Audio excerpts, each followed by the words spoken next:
불빛이 하나도 없는 밤이 되면 하늘의 별은 더욱 반짝인다. 그림처럼 펼쳐진 별자리는 계절에 따라 위치가 다르게 보이고 중심이 되는 북극성은 길을 잃은 사람에게 길을 알려주기도 한다. 고대 사람들은 변화무쌍한 하늘을 보면서 하늘이 우리에게 메시지를 주고 있다고 믿었다. 인류는 늘 하늘의 정체가 궁금했다. 그래서 하늘을 관찰할 수 있는 기술을 발전시켜 왔다. 그 시작이 바로 망원경이다. 하늘을 관찰하게 하고 우주로 통하는 기술을 만들어준 망원경. 그 재미난 이야기를 들어보자.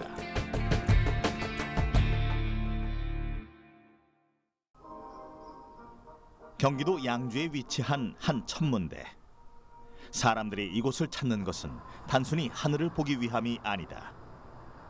천문대에 오르는 사람들은 저마다의 소망을 품고서 그 꿈이 이루어지기를 바라는 마음이다.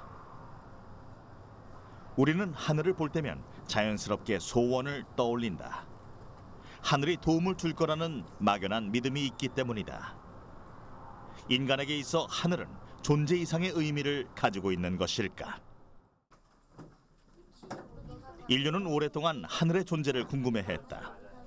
우주선을 만들어 우주라는 세계를 찾아냈고 그 속에 무엇이 있는지 탐사를 통해 알아내고 있다.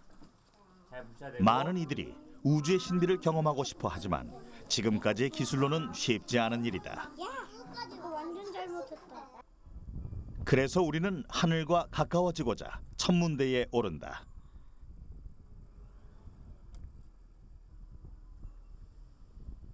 보통의 천문대는 산 높은 곳에 위치한다. 하늘과 가까워지는 곳이기도 하지만 가장 잘 보이는 환경을 갖췄기 때문이다.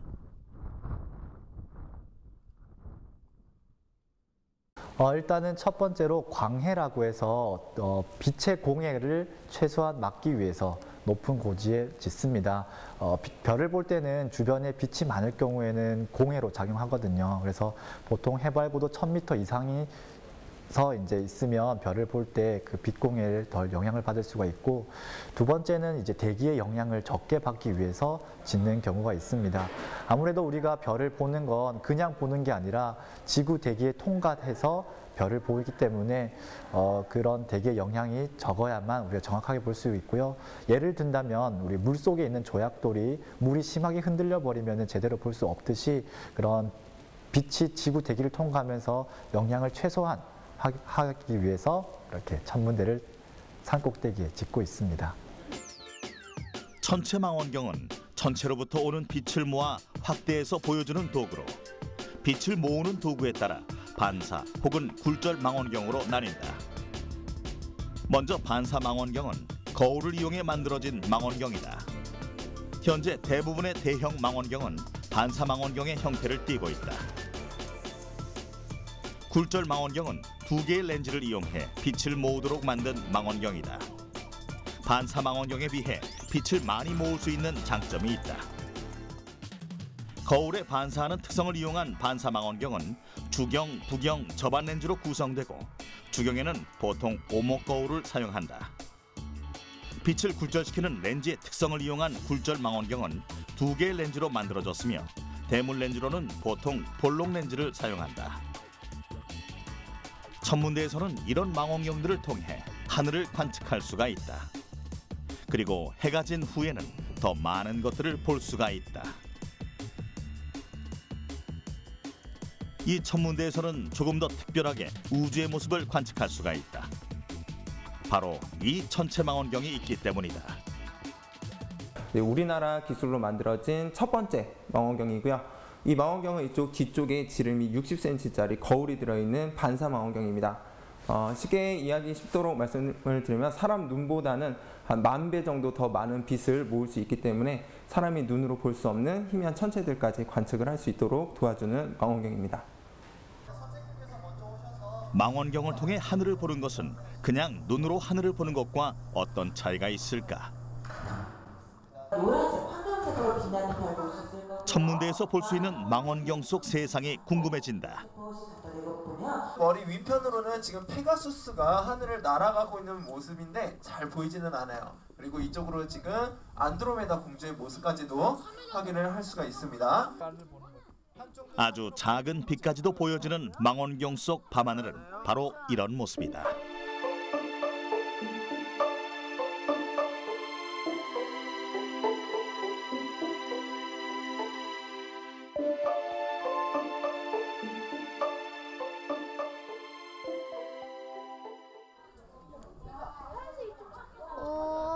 가별아, 네? 별 봤어? 네. 보니까 어때?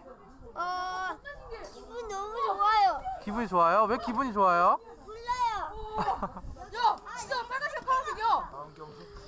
자, 여러분의 눈도 어둠에 적응을 하면서 더 많은 별이 보이게 될 겁니다.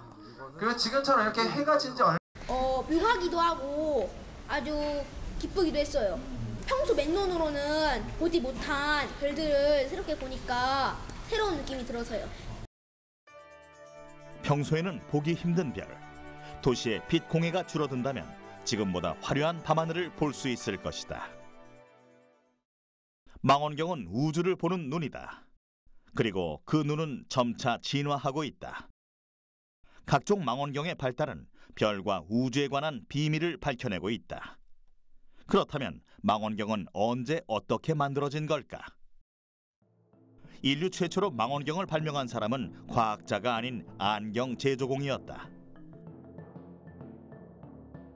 1608년 안경 제조공인 한스 리페르세이는 아이의 장난으로 2개의 렌즈를 겹치면 물체가 확대된다는 사실을 알아냈고 이 현상을 이용해 세계 최초로 굴절 망원경을 만들어냈다. 이후 갈릴레이가 높은 비율의 망원경을 만들어냈고 지상이 아닌 하늘을 관측하기 시작했다. 달의 표면이 울퉁불퉁하다는 것을 관찰하고 목성에 위성이 존재한다는 것도 알아냈다. 뿐만 아니라 태양의 흑점이 이동한다는 사실을 알아내는 등 지구가 돈다는 것을 역사상 최초로 주장했다. 망원경의 기록은 우리나라 역사에서도 찾아볼 수 있다. 1631년인 인조 9년에 쓰인 조선왕조실록에는 정두원이 천문을 관측하고 백리박 적군을 살필 수 있는 천리경을 들여왔다는 내용이 담겨 있다. 우리의 조상들도 망원경을 사용해 우주를 관측하고 적군의 동태를 살펴왔음을 알 수 있다.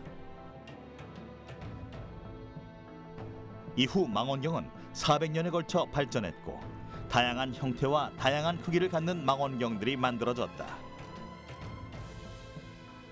2개의 렌즈를 활용한 굴절 망원경이 만들어진 후 거울을 이용한 반사 망원경과 2가지 망원경의 장점을 살린 반사 굴절 망원경이 만들어졌다.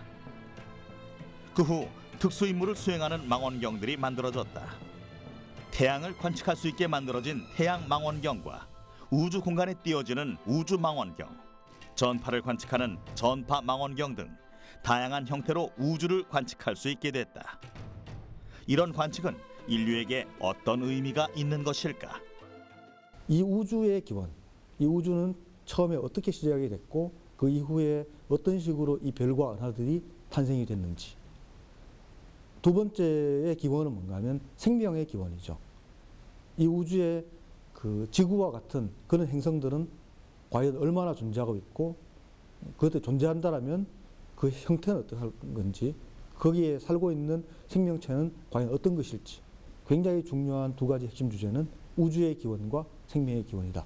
이렇게 말씀드릴 수 있을 것 같습니다. 우주의 탄생에 대해 많은 과학자가 지지하는 이론은 바로 빅뱅 이론이다. 약 150억 년 전 하나의 점에 불과했던 태초의 우주가 매우 높은 온도와 밀도에서 대폭발을 일으켜 엄청나게 팽창해 지금의 모습이 만들어졌다는 것이다.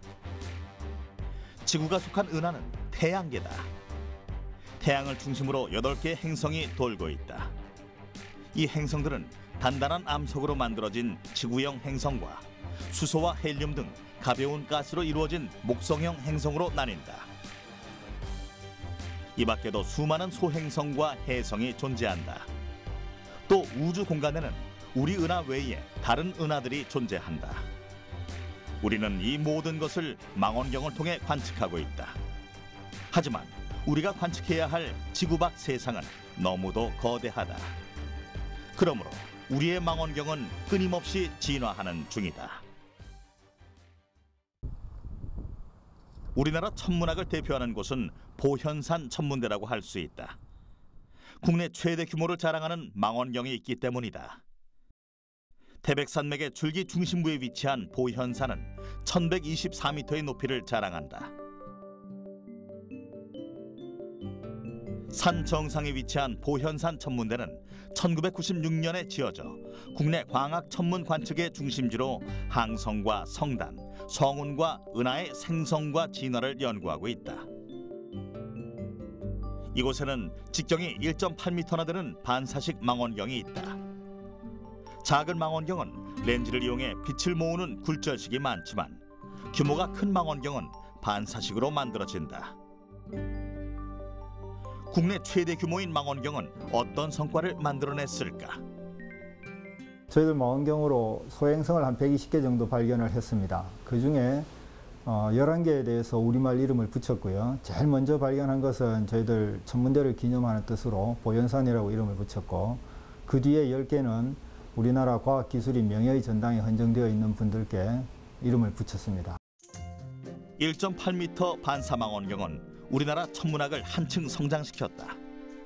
연구팀은 초거대 블랙홀이 별을 삼키는 장면을 포착해냈고, 이는 세계적인 과학 저널에 소개되기도 했다. 보현산 천문대는 태양 활동을 관측할 수 있는 망원경도 보유하고 있어 밤낮으로 국내 천문학 연구에 기여하고 있다. 하지만 학자들은 이보다 더 큰 망원경이 필요하다고 말한다. 우리나라 같은 경우는 이제 굉장히 오랫동안 78년부터 한 96년도까지는 우리나라에서 제일 큰 망원경이 지름 61cm 망원경이었고요. 96년 돼서 비로소 이제 1.8m 망원경을 운영하기 시작했는데, 그때 이미 다른 나라들은 8m 망원경 이상 되는 것들을 가지고 있었어요. 그러니까 망원경이라는 게 이 더 멀리 있는 우주를 보기 위한 아주 필수적인 도구인데, 망원경 구경이 작다라는 것은 아예 그 먼 우주는 볼 수가 없다는 얘기거든요. 망원경의 구경이 커질수록 더 많은 빛을 모을 수 있게 되고 망원경의 선명도는 높아진다. 구경이 클수록 망원경의 성능이 좋아진다는 것이다. 우리의 호기심이 점점 먼 우주로 옮겨감에 따라 천체 망원경은 점점 더 큰 구경을 가지도록 진화하고 있다. 광학 망원경 중 단일 구경으로 세계 최대 크기를 자랑하는 망원경은 1998년 일본 국립천문대가 미국 하와이 마우나케아 산에 건설한 수바루 망원경이다.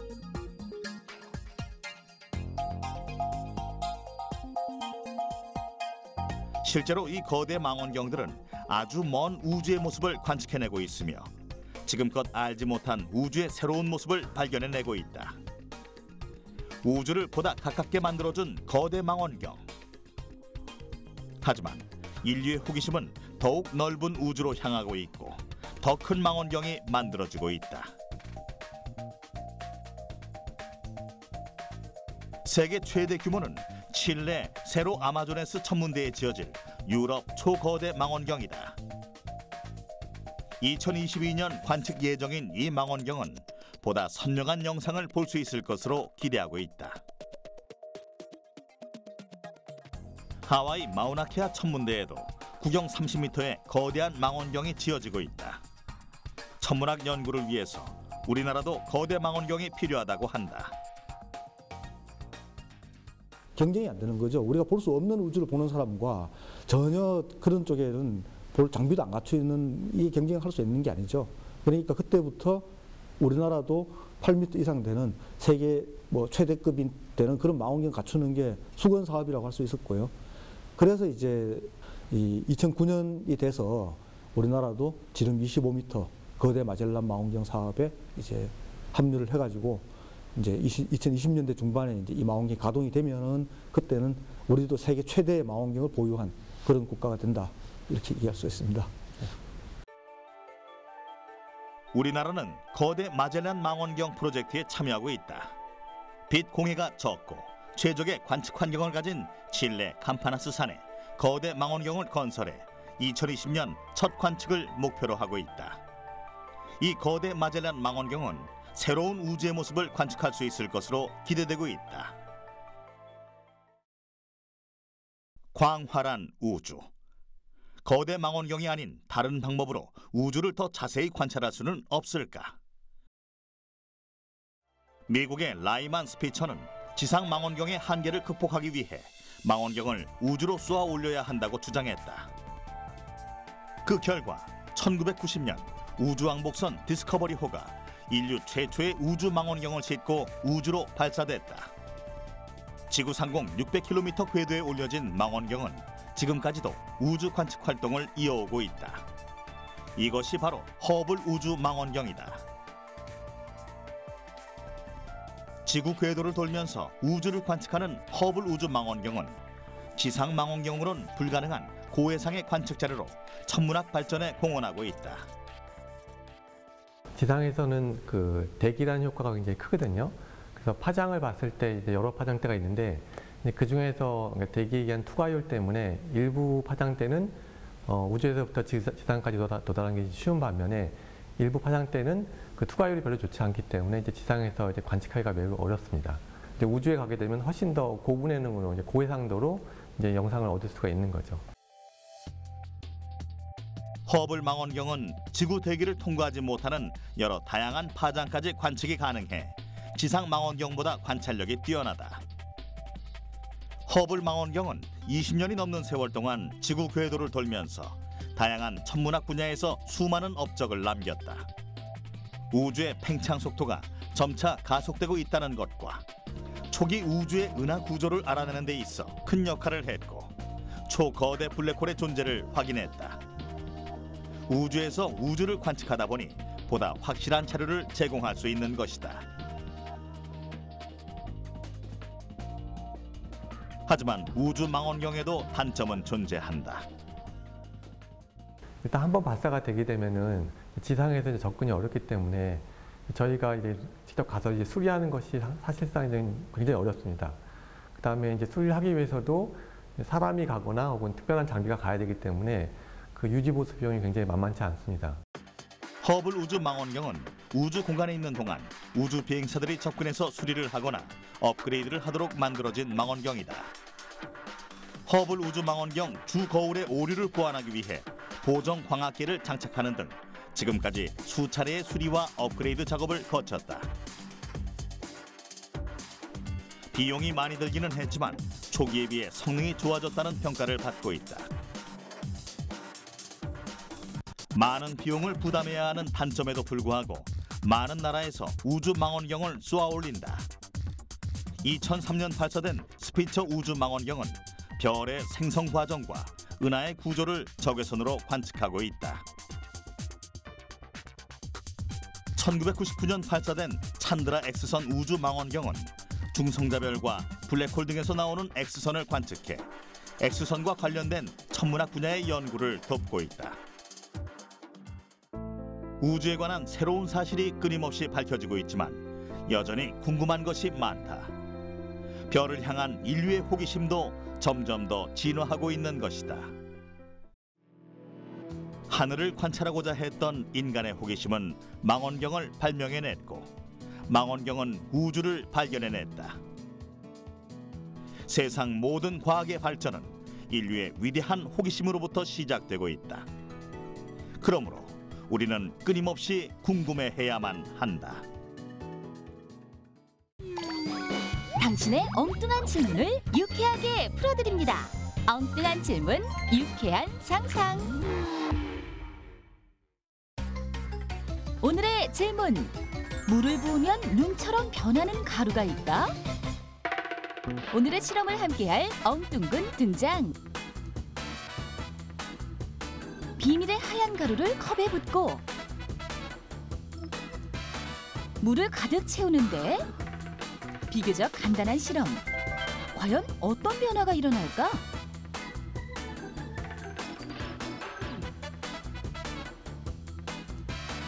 아, 부풀어 오른다. 이내 눈처럼 떨어지기 시작하는데 적은 양의 가루가 이렇게 부풀어 오른 이유는 무엇일까? 이런 현상은 초흡수성 고분자의 놀라운 흡수력 때문입니다. 전분 분자와 아크릴로 니트릴로 중합된 합성 폴리머는 물과 수소 결합을 하면서 물을 흡수하게 됩니다. 자신 부피의 약 1000배까지 물을 흡수할 수 있습니다.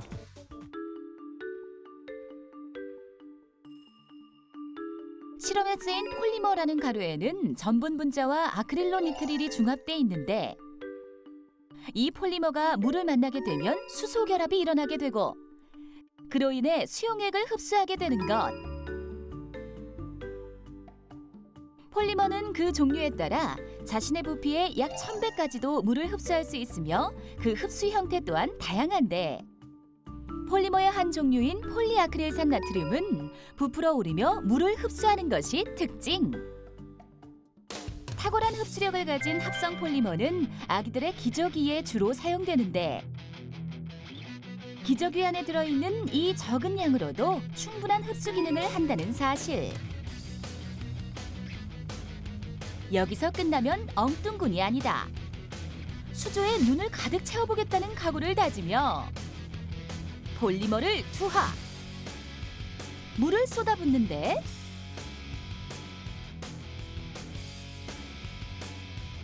수소 결합을 통해 물을 흡수하며 빠르게 부풀어 오르는 폴리머.